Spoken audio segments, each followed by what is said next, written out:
Welcome to More Business, More Life TV. And on this show, we're really wanting to highlight more business and more life. Right now, we are going to be talking about current events in 2020. We're recording this in 2020. I'm sure that if you're watching this in the future, it will still have some great useful tools, because what we're finding to have prosperity right now in 2020 are core things, fundamentals in business that we have to revisit. Sometimes when times are good, we can get complacent in the essentials.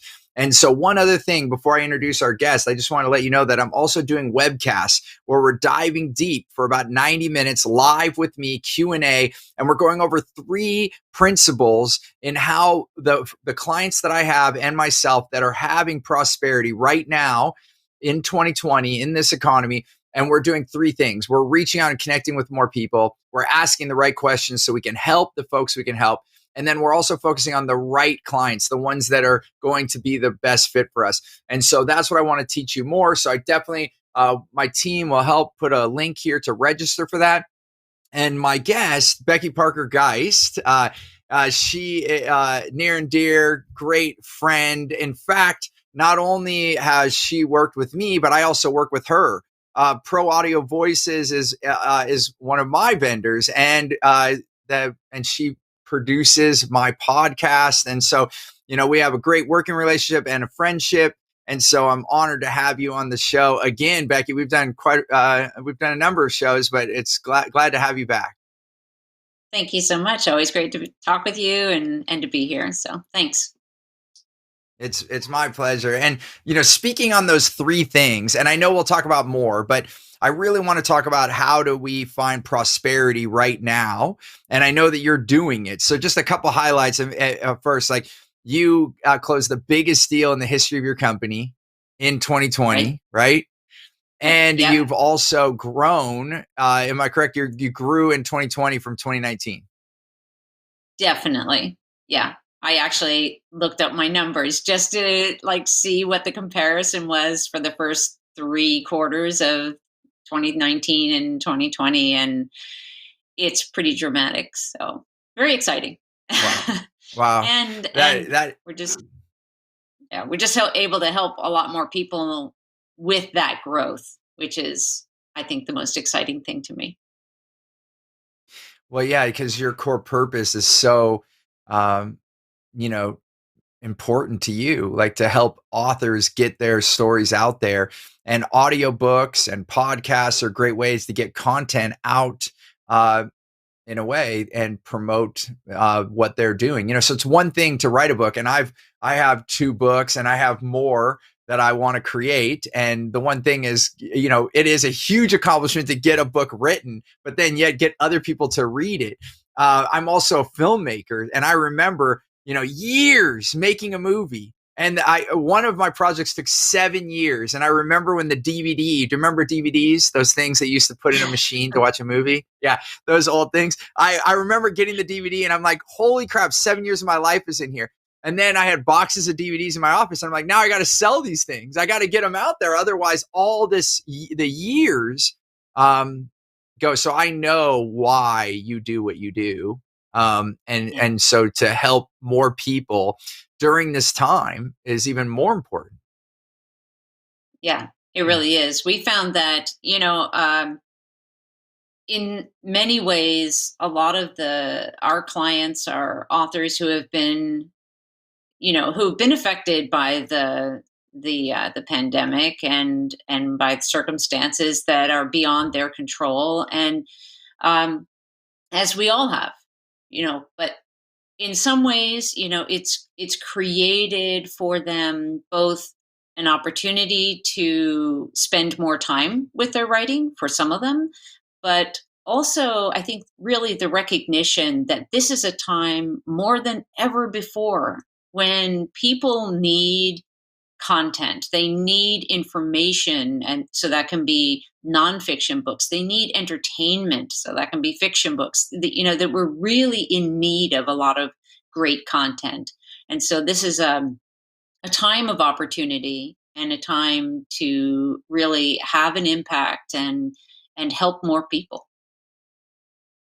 It's So so, by so helping our beautiful. our yeah, helping our Go ahead. clients have greater impact, we're then having a greater impact. So we're meeting our fulfilling our purpose, meeting our goals, really living up to our core values by helping our clients meet their goals. It's so amazing how that occurs. And I think, Zig Ziglar said it best, old time speaker. He's passed away now, but he said, if you help enough people have what they want, then you get to have all of what you want. And Yeah. I think that tends to be true. Like when you do a good deed and you help people, the universe conspires for you to do that. And I think all of our abundance comes from our ability to help others in that way. So it kind of, and that's what I find in myself with my company. When I work with my team and we start setting our goals, I'll tell you, I freaked myself out. Like we actually decided what we wanted to do, and especially with More Business, More Life. We set a goal in 10 years that we want to be able to have 100,000 companies thinking differently about how they live and work, reducing to less than 40 hours a work week, having more revenue. So actually breaking revenue goals for the company and paying everyone more and having everyone take more holidays. And that's a huge task. And we're like, okay, well, how do we do that? Let's work backwards. Well, if we document 1,000 companies from all different industries over the course of the next 3 years, then 7 years later, I think it will have that compound effect because it's that believability. But and the reason I'm telling all this story is that when I started to map that out, the company itself is the organization that we need to create to have that occur is way bigger than I thought. It had nothing to do with how much money we were going to make or any of those things. But then it's like, holy cow, in order to hit that goal, this is what has to happen. And the goal really came from us wanting to see change in the world before we die, and so that's why we made it so aggressive. It's like, we can plant these seeds, but we don't want it to be generations from now. We want it now. Like, when's a good time to live, So, Right. And back to this current events. So bringing that back to current events, what do we do now? Because many people I talk to, they're like, oh, well, I can't do business as usual right now. Well, maybe it's not as usual, but why would you stop your business? I've directly asked people, they're like, Steve, I can't sell right now. And then I'm like, well, does your business hurt people? And then they look at me like I'm asking this crazy question. I'm like, no, seriously. If you're telling me your business hurt people, then probably you should have stopped doing business a while ago. And and I'm serious about that. I don't want to help. I don't want to help people that are hurting people. But if you're helping people, then why would we not help people more right now? Like what you're saying, getting someone's words out there, getting content out there that either entertains or teaches us a lesson. We're going to be seeking that, relaxation and getting our mind off of maybe we are. There's a lot of anxiety and depression right now. Maybe we need to get into a fiction book and, dive into that. It's get into another world. Like we recently, my kids and I watched the Avatar series. That was the Nickelodeon series. I don't know if you ever caught any of that. And then there's all these books, and then there's like another series that's like 70 years later or something. And anyway, but you just get tied into another world, or you're getting into nonfiction where I need to learn this new skill. I need to lift my capabilities so that I can perform.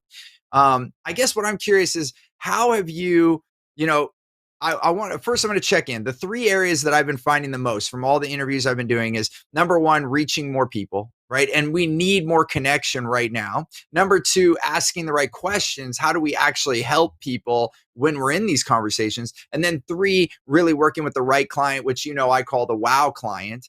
And the combination of those 3 things have allowed businesses to actually not only survive, but thrive during this time. And I know you're doing it, like you significant growth this year, the biggest projects, you're adding team members, you're like doing all the things that people would look at in a boom year, like in a boom economy. That's the way your business is looking, Right. So I guess, right. Do you want to add anything to those 3 or should we take one at a time and talk about them? Cause I kind of want to, I feel like you would have something to say on all 3 of those. So yeah. Yeah, no, I actually would like to add something because especially that's especially pertinent to this time. And I also want to say that also that, the adding team, the being able to help more people is both clients and also more vendors that we're working with. So that's awesome. But what I especially notice is the question about fear. There's so much fear and anxiety, and you touched on that, and I think that is um, not allowing the fear to take over is really key, and it touches into those different things that you listed. For example, not being afraid to call people, right? Because Right. we were not, and by having the right questions to ask, we don't have to be afraid to call people, because we're not trying to sell them something that they can't afford right now. We're trying to solve problems for people. So so first is just allowing ourselves to not get caught up in the fear so much. And for me, a big part of that has been taking the time to meditate, to just really stay conscious of the things that I'm grateful for, and there is a world of things that for each one of us, no matter what challenges we may be facing, there are always things that we can be grateful for. The fact that we're alive, you know, Yeah. being able to Yeah. take a breath, you know, it doesn't matter how basic those items are that we have gratitude for. But if we focus on the gratitude, it allows that fear to start to subside and to calm. And then we have, I think, a greater capacity and readiness to put our attention on others as we're making our calls and reaching out and helping. And they even say it, when about like volunteerism. If you're depressed, if you're anxious, what's the best thing you can do is go help somebody else. It's taking that attention off yourself, right, and putting it Yeah. on someone else who needs help, needs your help. Um, it's Yeah. kind of it feels Yeah. like it's a little related to that. Yeah.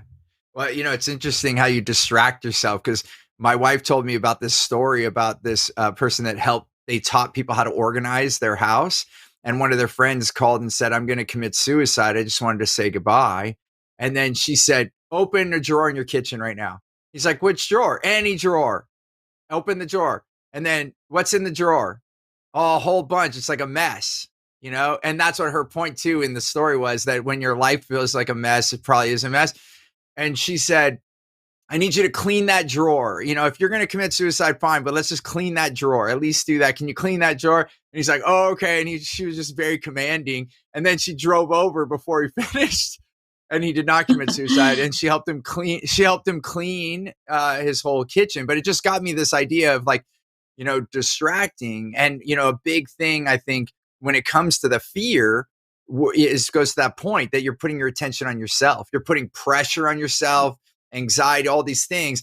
But if we actually turned our intention and our attention outside of that, then we can start to have that. And I've found the same with you, Becky, is like, people want more connection right now. Well, we have all of this isolation that's been happening and physical separation. Being on the phone with folks is more important in 2020 than it was in 2019. I Right. mean, how have Yeah. you found it? Like, to maybe let's even talk about that. I know that fears come up and we think we're bothering people. And I know even that was part of our relationship when you and I first talked. Yeah. Making a call was a big deal for you. Like, you were kind of brought up, like, don't bug people and all those things. So actually, for you to be the one on my show bringing this up is a big deal, right? Which, It congratulations. is. Yeah. Um, Thank you. Yeah. maybe speak to that, how you went from, "Oh, I'm calling people and I'm bugging them," to, "Oh, I'm calling them and I'm helping them." Yeah. So I was raised with that idea, and I think I'm really clear now that it was mostly my dad's issue, that he felt like if he was, you know, that he was bugging people, if he was bothering them. So, which of course was speaking to his own self worth, his own feeling of, I'm not worthy of taking up that person's time. And I picked up on that and I carried that with me, well, for a good chunk of my life, right? Yeah. So the idea of calling people about my business felt like I would be bothering them, right? And so the change really happened in working with you in a just complete reframe of what am I doing when I'm calling people. I'm not calling them about my business. I am calling them because we're in relationship of some kind, and maybe I can be of help. And I love helping people. So that nurturing part of me then could be allowed to, play out. And it just took all the pressure off of, what am I going to say? Or what if this isn't a good time? Maybe it's not a good moment if I'm just calling somebody without any appointment. It might not be, but I don't have to be afraid to call. I can say, "Hey, do you have 10 minutes?" You know, it takes all of that problem away. And most of the time, people do have time or would be happy to schedule 10 or 15 minutes. Yeah. But Right. that shift has so much to do with what's that call about? What's my intention and what's my attention? And if I'm putting my attention on them, my intention is to help, then, um, what that's a beautiful thing. That's what we need. So it makes it easier to Yeah. make the calls for one thing. And then the other thing that is really has been really helpful for me is when I think about making calls, even though I know that a it's like a business related activity, right? I'm doing it for a business related activity as a part of my business. But and this is almost like almost sounds funny in a way, but I know I'm because my intention is to help other people. If the outcome of the call is not, um, that's not what I'm focused on. I mean, the outcome. I don't have a prescribed outcome. Like I have to sell a certain product or Yeah. something or service. I'm there to help, and what ends up happening is either through those calls or through other ways. It's like the universe just sends, or it brings into my into my life the people that I should be working with and that I can help. It's so beautiful, and it really is this simple, and I think it takes people time to absorb because many of us have been taught in different ways. Like, especially when it comes to business, you always got to be closing, right? Like people still say that stuff. It's crazy to me. And the reality is it's so much more difficult. You're doing so much more work. And of course it's going to be uncomfortable. But that's why I always teach the intention and attention that you brought up, Becky, is like setting my intention to help others, whether it's a right fit or not, and then putting my attention on them. And then if I just produce enough activity of connection, it's kind of like farming. You're planting a lot of seeds. We don't know which seeds are going to make it. We don't know which seeds are going to be eaten by the birds, which ones are not going to germinate. We leave that to the course of nature. And in this case, it's the course of the conversation. If the conversation comes to a point where we know we can help someone, then we can offer our services appropriately. If we find that we don't, but we know someone else, then we can refer them appropriately. Or if we don't know who to refer, but we can make a recommendation of a good book, or hey, this was a place that I looked, maybe Google search this, like whatever it is, we can make some sort of recommendation. The reality is if we want more business, then we just have to have more activity. And even with my own sales team, we recently doubled our activity, and guess what? We doubled our results. And it didn't mean that all that everyone was a yes. It was not even close. Like majority of the people we talk to, and then maybe they'll start watching our shows like this or do something else. It doesn't mean that they're going to be a client. But if we plant more trees, we can actually, that's so for me, Becky, it's like very similar to you. I would set financial goals for the month. Maybe even I would look at it for the week, but then I would forget about it. Every day, Right. it's about connecting with another human being and helping them. And I know that if I connect with enough human beings and I help them, whether that means that we get business from that or I just help them in another way, then I know that I'm doing the good deed in the world that I feel good about in my heart. And also, guess what? Those clients, like you said, the clients just show up, lo and behold, and Yeah. they're there. But if you sit at home and you don't call anyone, we're not talking about, meditating and dreaming of clients. We're actually still Yeah. having a human experience. So we're having a spiritual experience, but we're having a human experience of taking an action, right? Right. So Right. Yeah. it's, Yeah. You know, it's, the other interesting go thing ahead. about the working with WOW clients, I just want to say, in relation to those calls, some people may feel like, especially right now, it's, oh my gosh, I just need any clients. But here's the thing: is if you're calling people and your intention is to find the people that are a good fit for you, it actually then also takes pressure off that feeling of, oh, I hope they become a client. Because, well, let's make sure they're a good client for me. Then it's sort of like, oh, okay, I don't have to like, feel like, oh, I gotta land this client. It's more like, well, let's figure it out. Are we a good fit? And it just is a whole different energy around that, and it just makes it, I think, so much easier to make those calls, because we're not trying to force it. And that's where people get really uncomfortable. When you feel like Yeah. that person's really pressuring me, because we all sense that. We're sensitive beings, and we get that feeling of, oh, they're just selling me, or that, and we back off. But if we're Yeah. just really honestly trying to find a good fit, are we a good fit for each other? Then then the other person starts feeling that same way. We have a natural tendency, like you teach us in like a developing rapport. We have that, if one of us is setting the tone of, are we a good fit? Then the other person's probably also starting to think, are we a good fit? And then there's an openness, like the Yeah. door is open to figure it out. Yeah.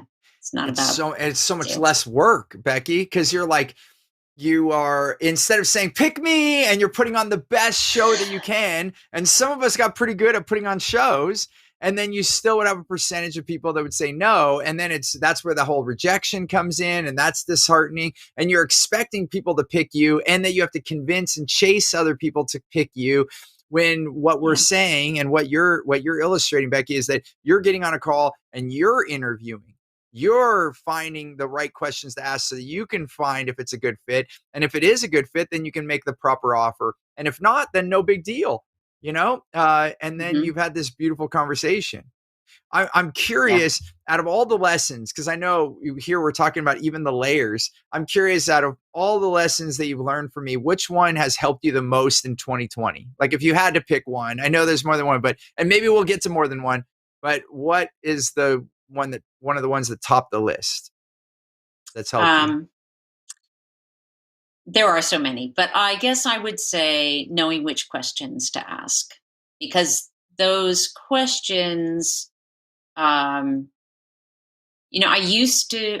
before approaching a call, I used to try and figure out, like, I do all this research on, whatever I could, try and learn about this other person I was about to talk to, try and figure out what, how to phrase my offer. It's like, it just, I don't have to do any of that anymore. Yes, I like, when I'm about to call an author, I will usually, though not always, you know, see if they have a book that's currently published, just find out a little bit about that book. Just, is it fiction or Right. nonfiction? It's like, what genre is it? Um, but that's not the thing. The thing is, like, how can I help them? And that's where those questions come in. What is your biggest goal? What are you trying to accomplish? I mean, I had a call just this morning where I was talking with someone who had reached out, through our website, and I had a call, and um, it's exciting to hear what her goals are. That she wants to be able to transition from her current job, even though she loves her current job, into being a full-time coach and speaker and author. And I know that I can help her, because we have so many tools, so many ways in which we can help her. So we're in that process, but just being able to ask those questions, and I could tell that she really felt heard, and that Yeah. so it's like making new friends every time, you know? I mean, and yeah, sometimes they're not a good fit, and that's okay, but then if I haven't pitched them, rather I've just asked them questions and it seems like we're not really quite on the same page, or something else is going to be a better path for them. That could be anything from, the I mean, any number of things. But the point is that we don't part with that feeling of, I have failed at pitching you, at selling you. We part Right. with, okay, I think there's a better path for you this direction, you know, and it's all good. It's all good. Yeah. And It's then a whole that's where different your way of activity doing business. it is a whole Yeah. different way of doing business and so much easier, so much lighter. I mean, even look how happy you look. It's just amazing. And also, let's talk about results now. So, since you started changing the way that you do business in this way, uh, tell us about some of the highlights of the results you were already having leaps and bounds change in 20 before 2020, and now in 2020 you've continued to grow using these same business tactics. So, can you Yeah. share some of the results? Yeah. I thought before, since I knew we were going to do this call, I thought, oh, I'll just go, double check my numbers and figure out, percentages and things. So what I did is I compared the first 3 quarters of 2019 and 2020. And so I looked at 3 different areas, like total income, gross profit, and net income. And so my total income's up almost 70%.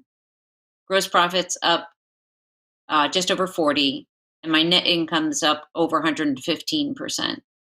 So that's like pretty cool. When I Yeah. look at if I look at number of projects, I was like multiple quadrupled my business over many times, and it's that in itself is just really exciting. Partly because the number of different projects that we do means that's more people that we're able to help in terms of our clients, but also the number of people that are getting work through our company.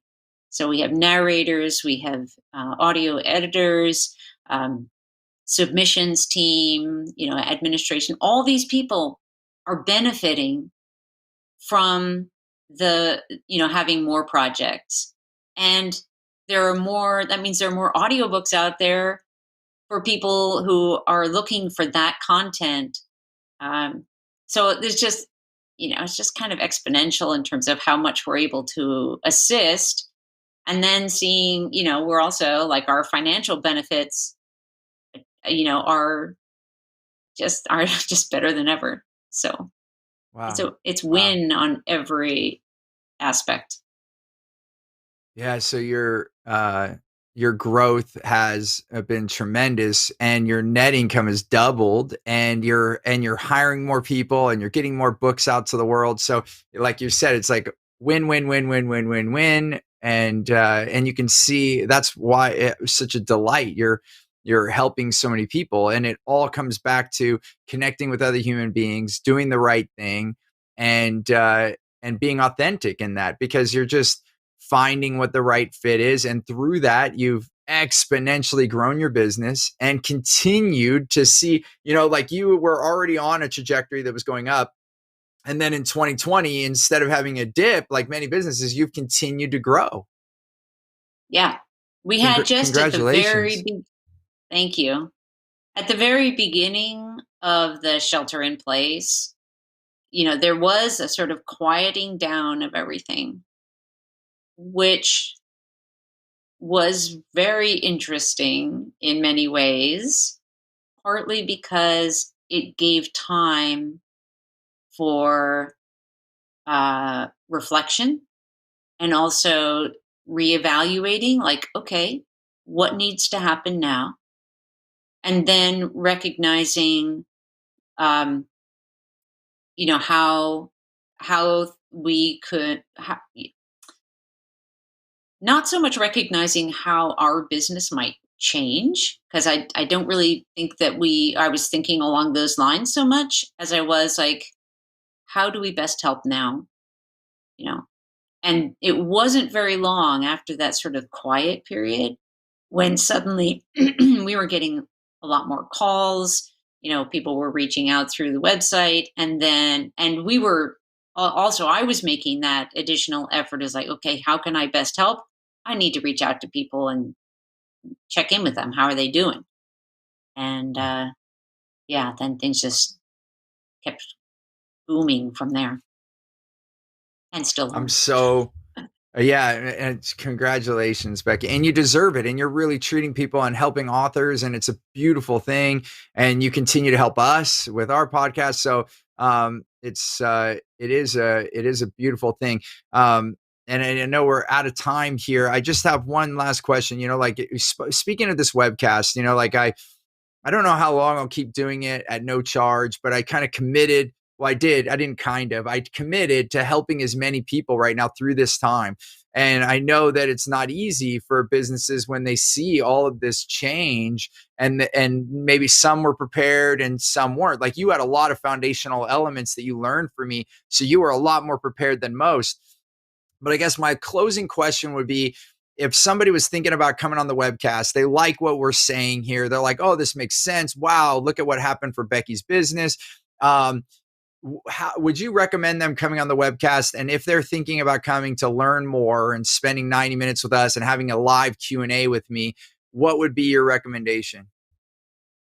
Absolutely. Here's the thing that I have been really continuously struck by and moved by, and that is that um, I'm not the only one getting these kinds of amazing results. I'm looking around at all the other people that I know who, are either in the mentorship program or, are consistently, taking in this content, and it's transformative for every single person. And that blows my mind.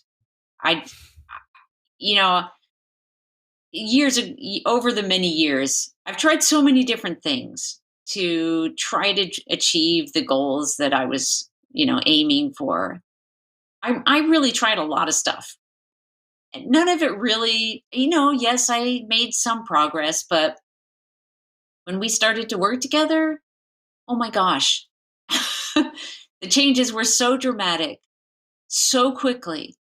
And like I said, it wasn't just me. It wasn't like, oh, I finally got to that place in my life where something clicked. No, it's like I'm looking around and everyone's getting these results, and that is amazing to me. And that's what makes me know, because it's across an incredible variety of industries. That's what makes me know that what you're doing in this world is incredibly powerful. And I thank you so much, because you've had a tremendous impact in my life. Thank you. It just fills my heart, Becky, to hear those words. And I know in my heart this is what I'm meant to do. And I never would, if you would have met me 20 years ago and told me that I would be doing this, I would have probably told you you're crazy. But now I can't see myself doing anything else. And this is what I'm meant to do the rest of my life, is take the things that I've learned and the things I continue to learn. And I'll say it right now, I'm a student as well as a teacher. I will be the rest of my life.